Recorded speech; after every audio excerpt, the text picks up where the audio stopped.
All right, and we are live. Hello, everybody. If anybody's even there right now, if not, later on YouTube. I have today with me Dr. Dina Dye, and I'm going to turn it over to her to let her introduce herself to discuss maybe some. She even mentioned a conference she would like to talk about that's coming up. I think it's in Nashville again.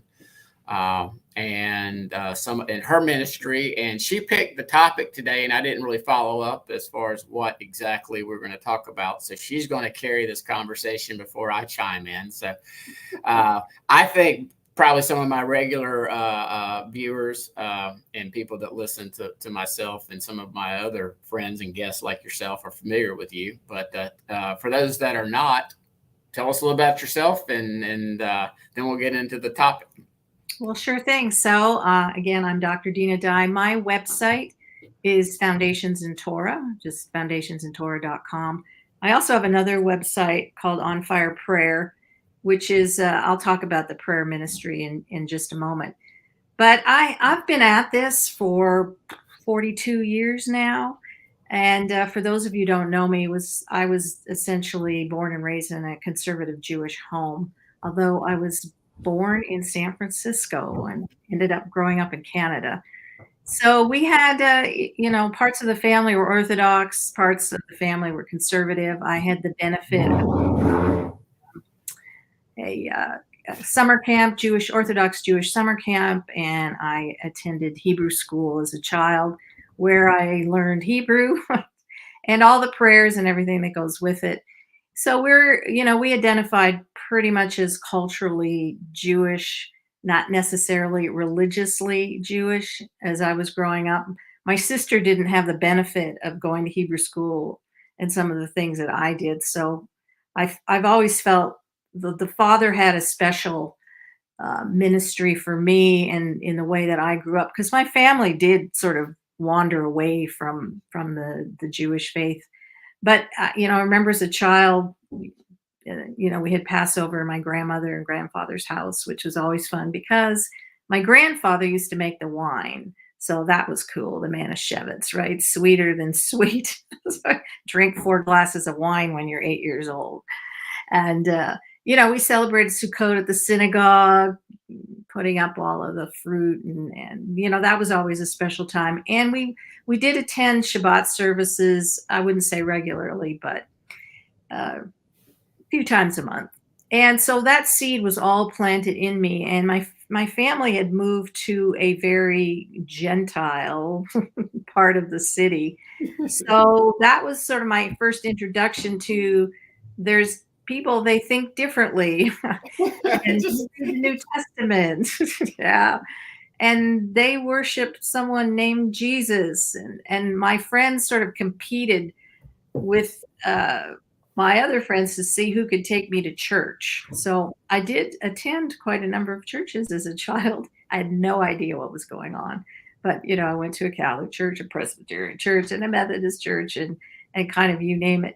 But again, seeds were planted, and even in my public school back in that day, you actually taught religion in school. Mm-hmm. And so we recited the Lord's Prayer. Obviously, it's from the Tanakh, but I learned not the Lord's Prayer, Psalm 23, but I learned the Lord's Prayer in school, and I knew it by heart. By the time I was 10 or 11, although I didn't kind of know where it connected. So I've always, those early years matter, and the kinds of seeds that get planted make a difference. And so I'm not going to go through my whole testimony because we'd be here for a while, but it is on my website. And so if you want to go to Foundations in Torah and become a member, it can be free or whatever, support the ministry. But I do have my entire testimony on there, so you can check that out. And do you have your own YouTube channel as well? I have a YouTube channel, but I boycott YouTube. They made me mad a few years ago. So I've migrated over to Rumble. Okay. And so this will be posted up on Rumble, and that's kind of where I'm going to be doing most of my work. In fact, I'll mention it now. I'm working on doing a whole new show. It's more or less an interview show where I'm going to actually interview other people. It's called The Narrow Way. And I'm trying to move out into the greater community and sort of interview movers and shakers, because we've got people working in the trenches tirelessly day and night who are having to overcome obstacles and adversity, the likes of which most of us have no clue. And these are people that refuse to give up. And they are emboldened and encouraged because of their faith, even though they have setbacks and they've experienced great betrayals and, lies said about them in the whole censorship world. So I Mhm. want people in our community to hear their stories of how they don't give up and they're in it for the long haul, because one of the dangers I see in this movement that we're in is if it doesn't happen right away, it must not be God, right? This is ridiculous. We're in that instant environment, aren't we? In the faith community, it was like, okay, we pray, God's going to manifest it. A week later, we're good to go, move on to the next thing. And I'm reminded by what's happened with Roe versus Wade. It's taken 50 years to get to this point, and we're at this point because you have to change hearts and minds. And so most people, I don't know what the percentage is now, but many in America now understand that, abortion kills a baby. Mhm. And so early on, we could talk about blobs and cells and stuff, but now we have the scientific technology to know that's not the case. But we had people early on who were in the trenches. I think of people like Randall Terry, Operation Rescue, and they worked for decades. Nobody knew who they were. They didn't get any accolades. They had many obstacles. Things didn't go their way. And many of them are probably dead, after all of these years. And yet here we are on the verge, potentially, of that being overturned. So I think Christians have got to rearrange the deck chairs on their thinking, that why we're doing what we do is for the next generation, is for the legacy that we leave behind, and to do the right thing. So my guests that'll come on are going to be sharing that very thing, that they're in there, they're doing the right thing, as hard as it is, and it may not happen before they die, but they know if we have any hope of revival and restoration, that we have work to do. So I want the goal is to encourage our faith community that we have to work. You, you don't I've got a, go got ahead, my, sir. I was going to say, I've got a friend of mine. He leads our congregation here in Birmingham, Alabama. And I was telling you, it's growing like, it's started, it's going to mushroom. I mean, it's already starting to, with all the seeds have been planted, but yeah, I will introduce you to him and you might want to have him on. Okay.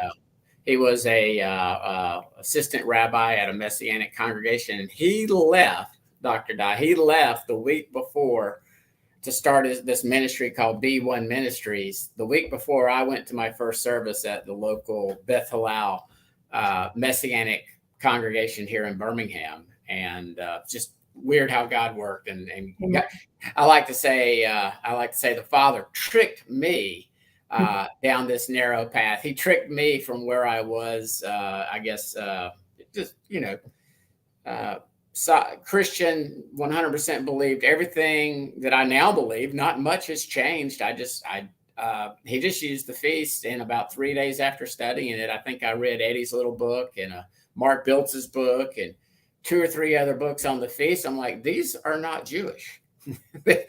These are not Jewish feasts. These are our Creator's feasts. These are our Messiah's feasts. These are the Father's feasts.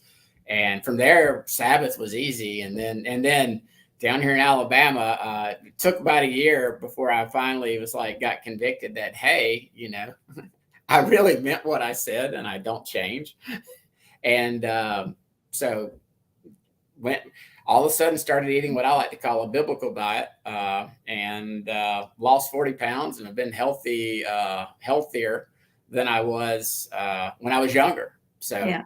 I think our Creator knew what he was doing when he said, yeah, it's a journey, and putting everything in its proper perspective.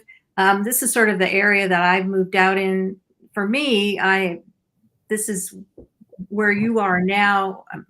I mean, not making comparison, but I grew up in all that and thinking that way. So I'm trying to push out in different directions, I suppose. But the value in all of that training. I mean, so many years and studying, and obviously studying the Torah.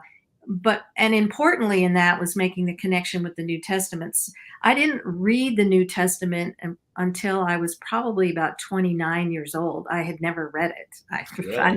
was in it. But I immediately recognized language and culture that was very Hebraic, very Jewish. And so I'm going, wow, okay, this is cool.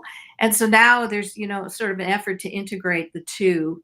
And that's really been the journey, that the Bible's a seamless book. There, it doesn't change and it's not different. And it really is the wisdom of the ages. And so I have, in the last couple of years, sort of tried to step back and identify the big picture, because I think we do sometimes get caught up in the minutia. Yeah.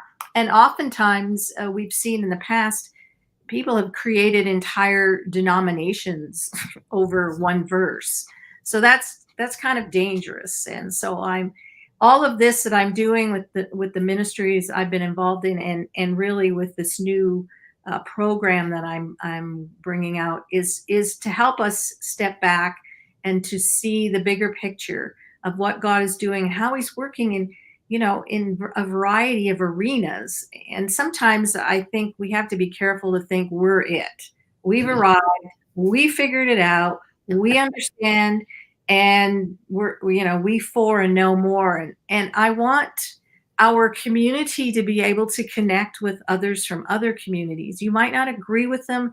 You recognize this is the path God has called you on, but that doesn't mean you can't fellowship. You can't work together to make things better in your community and in the surrounding areas, that kind of thing. So again, all of this for me is sort of the big picture of going forward. We've been through some devastating time worldwide in the last 2 years, and people are suffering mightily and trying to make sense of what on earth is going on around them. And I think God has strategically placed each one of us to be a vessel to try to help people see, okay, yes, there is a God. Yes, He is moving through the world. Yes, He has your best interest at heart. Yes, He loves you with an everlasting love.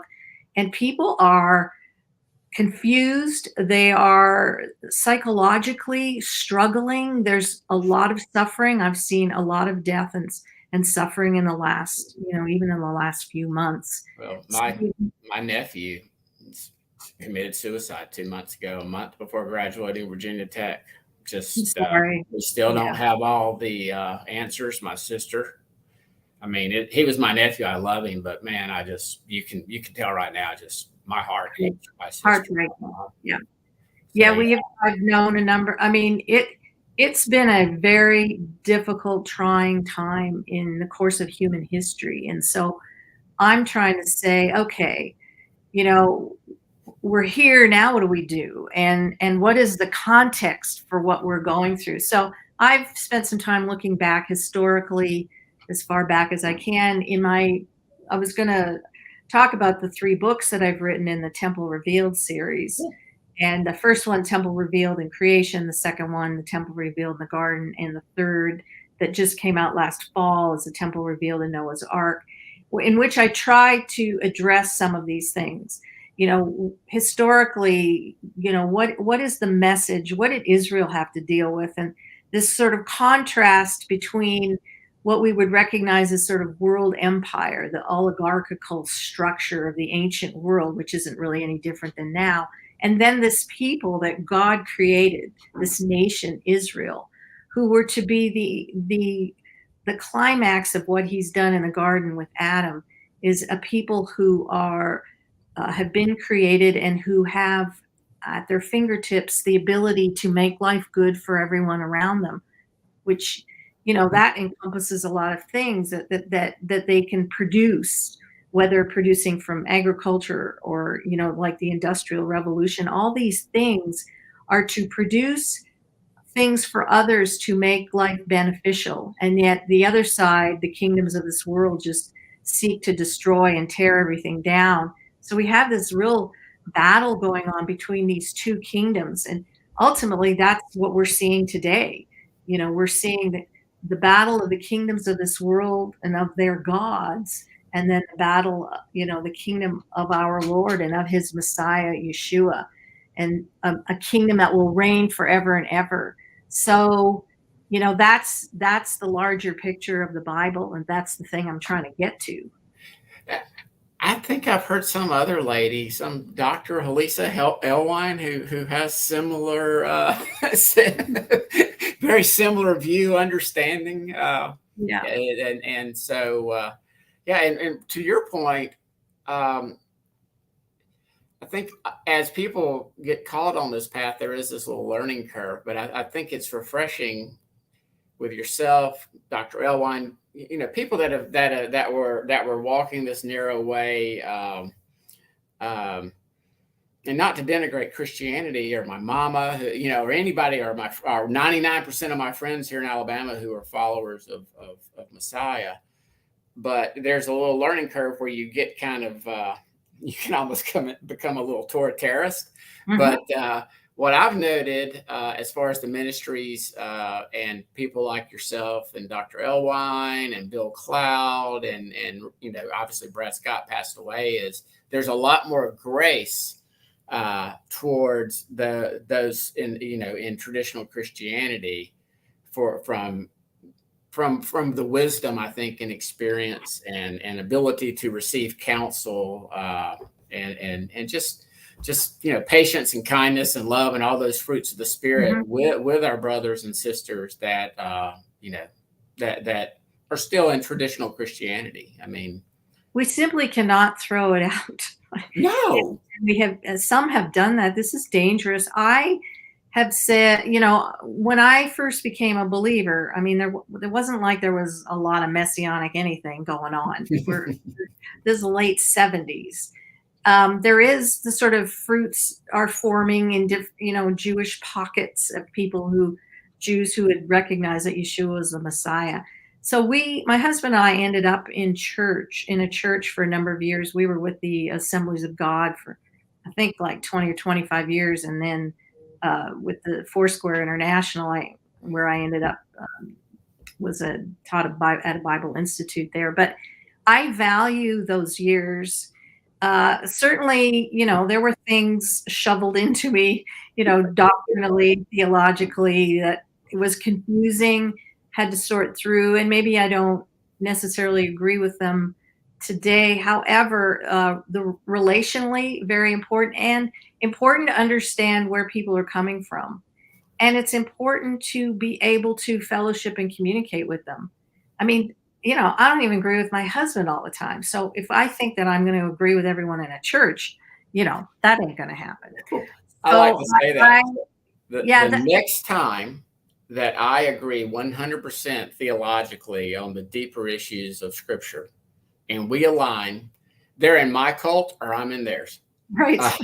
Or I mean, where you're just not going to always see eye to eye on everything. Now, we might have said this before we went live. When Yeshua returns, there's not going to be debate. There will be no discussion. There will be no arguments. I mean, he'll straighten us all out and he'll say, and you were wrong here. But you know what? You were very gracious about how you handled your differences. That's as opposed to burn. There's no place for that. We have to be gentle with those who don't understand. And that's not even just in the church. I mean, that's really everywhere we go. I mean, I run into, and I've worked some in the political realm. I've helped various candidates, et cetera, running for office here in New Mexico. And, that's a brutal, brutal environment. God bless you. Whoa, baby, but you have to learn to be thick-skinned. You have to learn to be firm and, not compromise. But at the same token, if you're going to make any inroads with people, you're going to have to be gentle and be able to present the gospel in a way, they might not receive it. They might blow you off and they might call you really terrible names and et cetera. Okay. But that concept of being gentle as a dove is really important, because at this juncture we're finding ourselves in environments that are very uncomfortable, demonic in some ways. And so how are we going to navigate through the post-Christian era in the country and be able to show that you are in fact one of God's image bearers, and that you are bringing the truth to them, and no matter what they say about it, you are going to keep pressing on. This is a very challenging time that we're living in, but at the same token it's kind of exciting because there's a lot of rescue that needs to take place, and we better know that we know who we are in Him, and not faint, not become discouraged, but to press forward, in it. Yeah, and it's interesting. I'm on a foundation. I'm one of the board members called the Commonwealth of Israel. It's Okay. obviously based on Ephesians 2, and Father began dealing with the gentleman I mentioned, Doug Hamp, before we went live, and a few others, and so they formed this, and so they're really trying to bridge this divide between Judah, the house of Judah, and the church, and so that's I'm actually in the process of writing what I call a legal brief book on, because there's been books out there, but I'm trying to keep it less than 100 pages. Mm-hmm. And to kind of, it's going to be written in a persuasive format where I'm trying to show someone like my mom or my sister that the church is not new. The church, the congregation, the Adah, the Kahal was in the wilderness, and Mm-hmm. that by no means do we replace Judah. We're just a bunch of wild old olive trees that have been grafted into that singular olive tree. And really teach that once you can see your identity as part of His covenant nation, only covenant nation of Israel, the Bible makes sense from Genesis to Revelation. It's one book, one story. And my puppy just moved the camera. but yeah, share about your books, and the world empire versus humanity. So the beast system versus you mentioned it, image bearers. Yeah. So, this is a journey I've been on.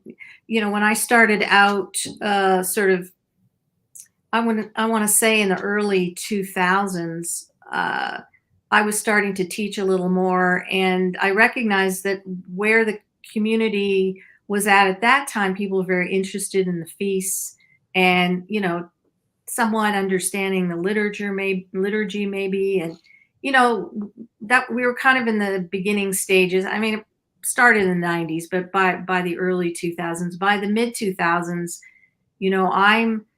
I'm not really there anymore in terms of it and how I'm teaching and studying and learning. I'm sort of moving in a different direction. And one of the most important directions for me was recognizing the value and importance of the temple. And I had studied it and learned, the parts, the structure, the mechanics, and things like that. But then I'm starting to see, oh, this is a much bigger picture than what I first thought. And I began to read more scholars. There was a number of scholars that really kind of helped me see clearly, open my eyes. And I began to recognize that really the Bible was kind of a pattern for the temple. And Genesis chapter 1 was a cosmic temple structure. I mean, I didn't even know what that was when I started out, but understanding that heaven, earth, and sea, this was like the three parts of the three chambers of the temple, that God had created the universe as a cosmic world for a place for His presence. And so everything came down to that. So I was very excited about the topic. It's kind of grown bigger and maybe, more diffused. But one of the first, I'm trying to think, it was N.T. Wright. A number of years ago, he was interviewed. I think it's up on YouTube. I don't remember who the interviewer was, but they asked him, if you had it all to do over again. I mean, this guy is a scholar on steroids. He's love his accent. I'll believe anything he says with his accent. But he said, if I had it to do over again, temple theology, because he recognized understanding temple theology was a big important key and understanding the scriptures. So I'm like, yeah, I'm on the right track here. So the first book was The Temple Revealed in Creation, which is a very hard thing to write about since it's so abstract and I wasn't there. I can't report on it. So I tried to create sort of big themes about creation and what did that mean. And even my idea and understanding of creation started to change, where I wasn't so much that creation was this, and it may be, I'm not going to argue the point, but for me, it wasn't so much the material origins as it was that God was creating a people in his image to spread the kingdom on the earth. And that the very first picture, of course, is of Adam placed resting in the garden and ruling and reigning as a king. And so that brought me into the second book of The Temple Revealed in the Garden. And I started looking at kingship, because if you have a temple in the ancient world, the gods, whoever the god was over the city, would direct the king to build a house for the god, and that they would build it on top of a mountain. So there was this very sort of political structure, if you will. But so this idea of kings being associated with acting as if they were foremen building temples became very important. So then we see it in the tabernacle in the wilderness, right, with Moses and the Aholiab and Bezalel are the ones that build, and then we see it in the first temple under Solomon. Yahweh, God, is giving Solomon through David the plans on how to build, and we see all the structure. And this guy named Hiram is kind of the foreman, and we just see this process. And of course, by the time we get to the New Testament, of Yeshua is the one who would ultimately build the eternal temple. What does that even look like? So this just kept going through until I came to the story of Noah's Ark. So my 3 books really cover Genesis 1 through 11, essentially. But I realized reading Noah's Ark, I'm going, oh my gosh, this is another temple pattern. And it's a recreation, really, of the cosmos. Like Noah is rebuilding the cosmos because it had been contaminated because of Adam's sin in the garden. And so all the elements, we argue over the shape of Noah's Ark. And again, that's not even the point. The point is Noah, as high priest and king, is nestled with his family in the presence of God inside the ark. And that the ark is kind of this big picture, because the earth has been flooded because of its contamination, and God has preserved the seed through it. So these were all sort of big themes that I was looking at: creation and recreation and chaos and order. We see the chaos manifested with the floods, and then order comes out through that as Noah builds this ark, this boat, this temple for the place of God's presence. And of course, the ark lands on top of a mountain. And we just kind of read it as this interesting story, but you always had a temple on top of a mountain in every locale in the ancient world. So that makes sense, if this is a temple pattern, that it would be on top of a mountain. And of course, Noah and family come out and they build an altar, which is likely visually maybe just to the entrance of what is the ark temple pattern. And then Noah, after that, builds a vineyard. So we have this whole Genesis 1 repeating: out of water comes the temple and this temple pattern, and then a garden. And now we see Noah is going to build the vineyard, which is another recreation of the temple. So this pattern is repeated over and over and over again all through Scripture. And the final goal is to have God himself, Yahweh, be situated in the midst of his people, that his divine presence for all people. So all will go up to Jerusalem and worship at Sukkot. This is for the nations. So the Bible is the story between the nations and Israel, but ultimately for Israel to call the nations to come and to worship Yahweh. And then, Yeshua ultimately fulfills all that. So the books kind of encompass all of that. It's kind of a mouthful. That's cool. I've not read them yet, but you'll probably be getting. What are you waiting for? I read so much. In all honesty, I mean, but no. Now that you were gracious enough to come on my little show, at least I can do is buy your books. So give me 1 second. I'm gonna shut this door. Somebody just came in the office. Okay.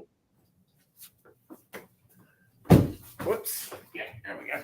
That way my puppy can stay in here with me. So, but yeah, it's interesting. I've obviously I sit in on Halisa's class and have read have her Creation Gospel series and everything. Uh, I found you through her at the conference, basically, and but yeah, she's got the Creation Gospel. You just mentioned how the temple is revealed in Genesis 1. And I don't take credit for this. My dad, after he got saved in like 1971, and before he started, this is my friend Curtis Reed that calls it this. Before he started reading the Christian Talmud and became a full-blown dispensationalist, he saw the creation story as a divine 7,000-year plan. And he had no clue that some ancient sages and rabbis and from my research, I have found, I think, over 25 writings that have survived of 2nd, 3rd, 4th century early Christian theologians who all taught that God's got this 7-day, 7,000-year redemptive plan. And so that's sort of my other little, right now, the two things that God has me, or I mean, maybe I have me, but the 7,000-year redemptive plan, and teaching, really what I've been called to do right now is to share the fact that we are Israel. We don't replace Judah by any means, but trying to share with my Christian brothers and sisters, I guess what you would call more truth. As far as certain things, but without dividing with them. So the concept of 7 is very dominant in the ancient world, even in other cultures. So not just in Israel. Of course, when we are reading about Israel in the Torah, and obviously even in the New Testament, we come across, oodles of number 7s, right? The entire structure of their nation, and even before, is all in the number 7.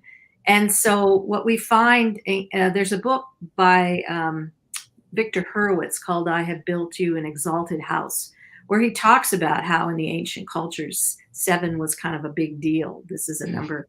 So now, of course, right out of the gate, we see the pattern of 7 in Genesis chapter 1. And the idea of that was not so much a number per se, like, a literal number, but it was more the case of what that number symbolized. And for them, it was always connected to house building or temple building. Anytime you built something, a house for your God, or for our God, when it was finished, completed, it would be connected to the number 7. So we see in the creation week, we go through the 7 days, right, of creation.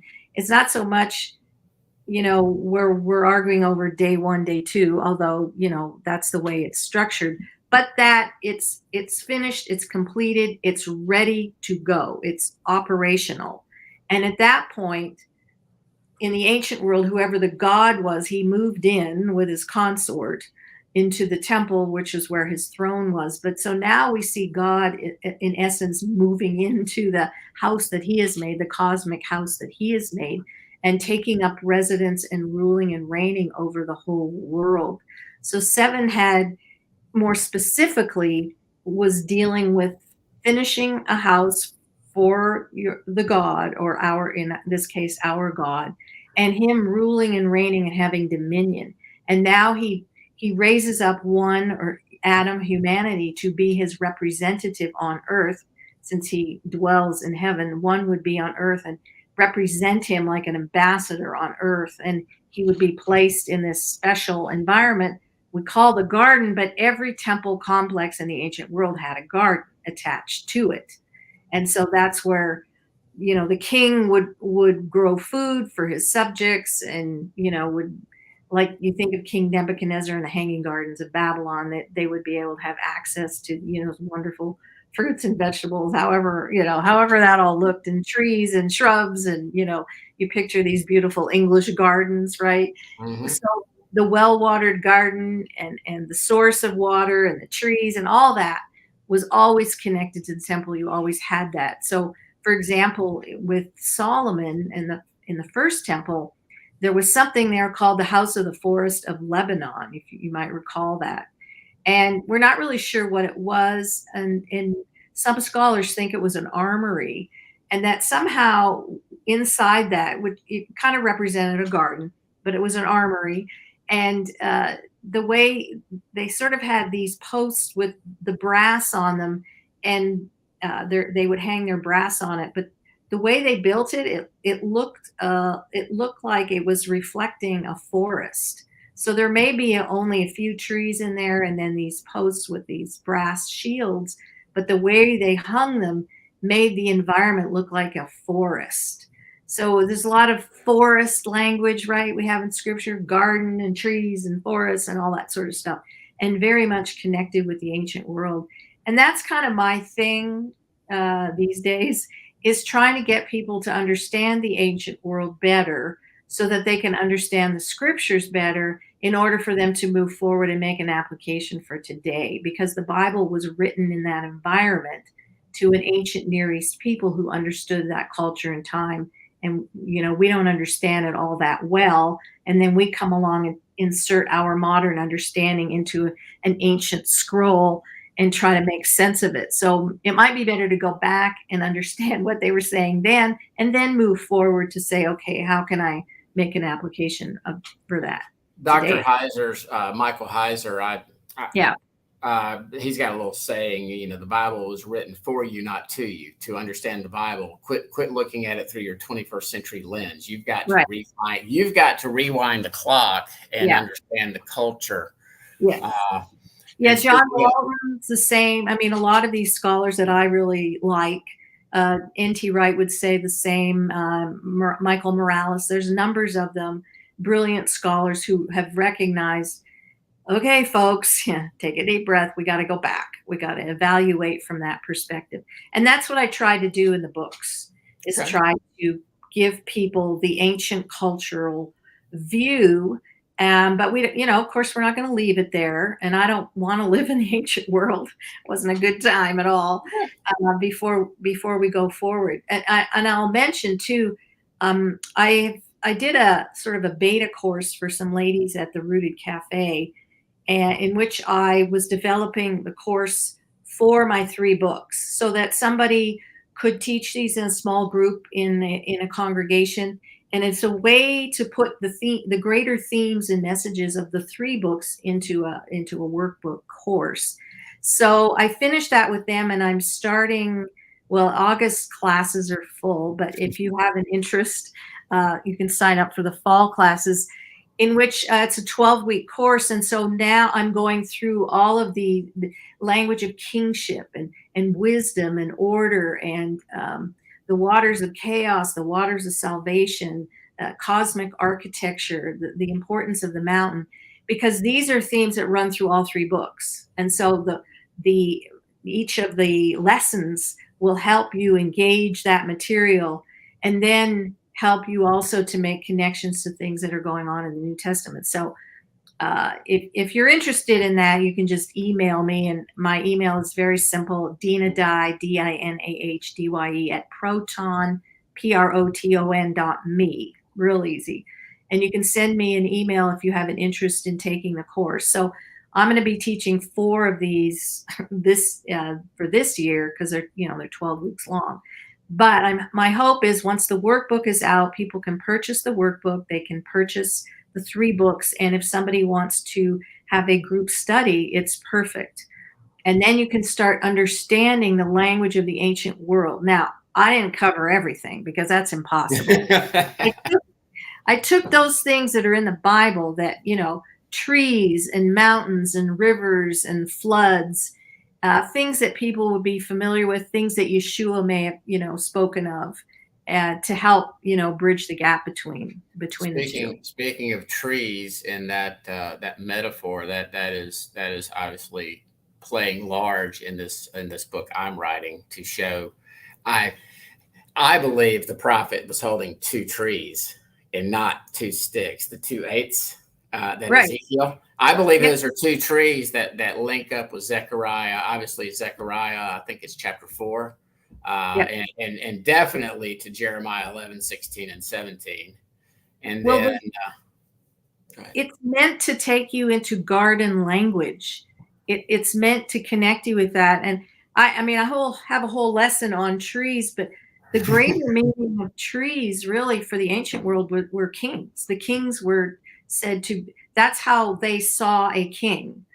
They symbolically looked at him and said, he represents a tree to me. And if you think about King Nebuchadnezzar in Daniel, remember, he's seen as this great cedar tree, this canopy that covers the whole earth. And the canopy was meant to represent his sovereignty, his rulership over the empire at the time. So there's a lot in there, packed in there, dealing with kings and trees and the divine trunk. And you see that with the picture of the menorah representing the same thing, with the vats and the oil on the menorah that's connected to wisdom, and wisdom given to the kings to rule and reign. There's so much stuff in there. I'm just giving you a taste. We're barely even talking to scratching a surface right now. Exactly. But that's what's that. I tell you what, that's what's given me a greater appreciation over this last. And it's been 5 years. It's been 4.5 years. I think this year will be. This fall, it was fall 2017 when I started studying what I then called, Dr. Dye, the Jewish feast. that is now a huge pet peeve of mine when people call something that's Jewish or biblical. I mean, when people call something that's biblical that should be for the church today as something that's just for the Jews. And most of them just don't realize that they don't know that they're regurgitating Constantine and the Council of Nicaea, and it's just been passed on down. And the reformers did not reform that part of the religion and the faith. They did not go back far enough to help them see it, in a new way. If we can just, we're not out to force anyone. We're here to present to them a different way of looking at it, and they may embrace it, they may not. And I think patience is called for. I think patience is the order of the day with folks who don't see it or don't understand it, or are fearful of it or put walls up, all of that. We just I think we have to kind of settle, because we live in a brutal time. It's coarse and impolite. I feel like sometimes I live in a sewer heap. And so, how do we bring in a fresh smelling aroma into this very ugly discourse that we find ourselves? Just everything is divided. To me, the divide in the nation is a reflection of the divide in the church. And, nothing's happening out there that we aren't first kind of responsible for it happening in here. So I'm just speaking to myself. This is the walk. I mean, when I'm at home and my husband and I, sometimes we get a little frustrated, about what's going on out there in the world. And then we have to just sort of pause and say, well, how, have I been responsible for this happening, for all the fruit that's being born, the ugly dystopian fruit? So now what can I do to be part of the healing process? Well, and it's even worse on social media. Before I'm really trying, before I hit send, I'm like, okay, I'm disagreeing with this person, but am I doing it in a way that I'm not attacking them? I might be differing with what they're saying, whether again, because I believe that's what God has sort of brought me up in with my legal training. We can, lawyers can just take one side in one case, the other side in the other case, right, beat each other up in the courtroom or whatever, litigating, and go out and have lunch together. Right. In other words, and on an issue, whether it be a theological difference or an understanding, even on something like Colossians 2, which I believe, that's the go-to that I get down here in Alabama a lot, Okay. And I'm like, guys, come on. I understand it. I was taught that way. I was born and raised the same way. 5 years ago, I would have been arguing with myself. But Paul was encouraging those former pagans to not let pagans judge them, because they were now doing things Yah's way. They were now, keeping Shabbat. They were now observing his feast versus the pagan feast. They were no longer eating what was sacrificed to idols or food that's unclean. So, and it's hard for many, and I have to tell myself this. It's hard for people to unlearn what they've been taught. And my friends all tell me I'm weird, because it really didn't take much time with me. But I sat down and buckled down and probably studied for 30 hours that first week, as I was fascinated with what I was learning. And it was like, okay. And I just shifted. I'm like, I was wrong. My understanding was wrong.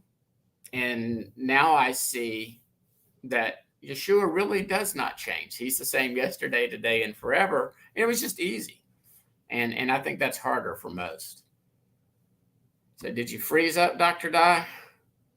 Can you hear me? Okay. No. Okay. All right. You'd frozen for a little bit, but it seems like our connection is back now. So. You hear me? I can hear you. So go ahead. I'll turn it back over to you. You had said you wanted to keep it to an hour.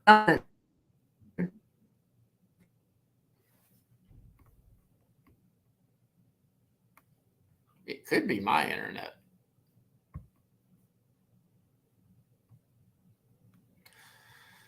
Well, I will see if Dr. Dye comes back. Everybody, maybe it's her. Maybe it's her internet that's having problems right now, and I'm certainly not used to carrying a show by myself. So I'm going to remove her, and maybe she will come back in and join us for the last little bit. Otherwise, this will be a record for me on shortest show ever.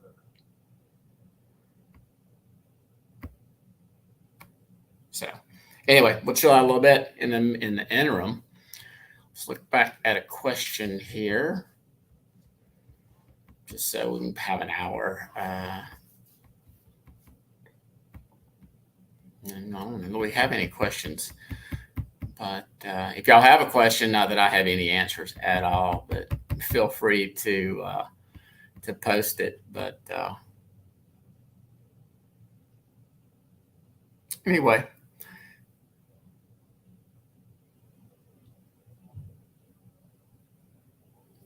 Well, Genesis 1:29 says, I don't believe it's hard to unlearn the things we were taught. And that might be true for you. It was true for me.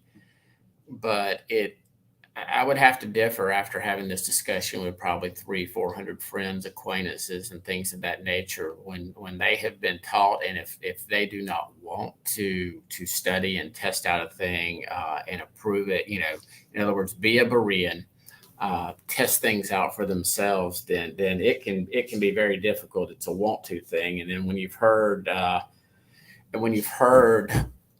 the same thing your whole life by your mom, by your dad, by your aunts and uncles, people, deacons in the church, Sunday school teachers, pastors, it can be difficult. And so per what Dr. Dye was saying and what I'm saying, we've got to be patient. We've got to be kind. We've got to be gentle. And on this issue of Colossians 2, if somebody says, no, I just don't see it that way, I'm not going to divide it with them and treat them as if they are, less than me, because they're not, simply because